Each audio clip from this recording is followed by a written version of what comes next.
একটা ফ্যাসিস্ট সময়কাল আমরা পার করেছি, এবং সেই সময় আসলে মানুষের কথা বলার কোনো পরিবেশ ছিল না, এবং মানুষের মত প্রকাশের অধিকার আর যেখানে সবচেয়ে বেশি ফুটে উঠতে পারে সেটা হচ্ছে গণমাধ্যম, এবং গণমাধ্যমের কণ্ঠরোধ করা হয়েছিল।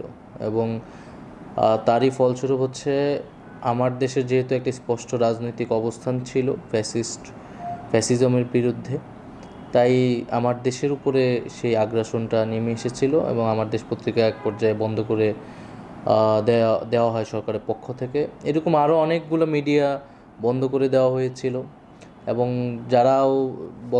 যারা কাজ করতে পেরেছে গণমাধ্যম, সেটাও নিয়ন্ত্রিতভাবে কাজ করতে পেরেছে, মানে সরকারের প্রেসক্রিপশন অনুযায়ী তাদেরকে বেশি চলতে হয়েছে, নানা ধরনের বাধা বিপত্তির মধ্যে দিয়ে গণমাধ্যমকে কাজ করতে হয়েছে। এটা হচ্ছে বিগত সময় গণমাধ্যমের পরিস্থিতি, এবং ছাত্র জনতার অভ্যুত্থানের মধ্য দিয়ে আমরা একটা গণতান্ত্রিক রূপান্তরের জন্য এখন কাজ করছি, এবং সেখানে মত প্রকাশের অধিকার,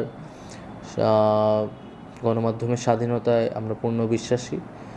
এবং আমাদের এই মুহূর্তে বাংলাদেশ নিয়ে যে অপপ্রচার বহির্বিশ্বে হচ্ছে, দেশের ভিতরেও হচ্ছে, এবং সেইটার বিরুদ্ধে গণতন্ত্রের পক্ষে, জনমানুষের পক্ষে কথা বলার জন্য আসলে আমাদের সরকারের বাইরেও আমাদের গণমাধ্যমের সহায়তা আমরা প্রয়োজন, আমরা সবসময় সেটা বলে এসেছি। তো আমার দেশ আবার নতুন করে যাত্রা শুরু করছে, আমার দেশের জন্য শুভকামনা থাকবে, এবং আমরা চাবো যে এই সময়ে আসলে গণমাধ্যমের যে বলিষ্ঠ ভূমিকা প্রয়োজন সত্য প্রচারে এবং বস্তুনিষ্ঠ সংবাদ প্রচারে, এবং বাংলাদেশকে সামনের দিকে এগিয়ে নিতে গণতান্ত্রিক যে ট্রানজিশনটা হচ্ছে সেইখানেও গণমাধ্যমের অনেক ভূমিকা আছে বলে আমরা মনে করি। সেই জায়গায় আমার দেশ ভূমিকা পালন করবে।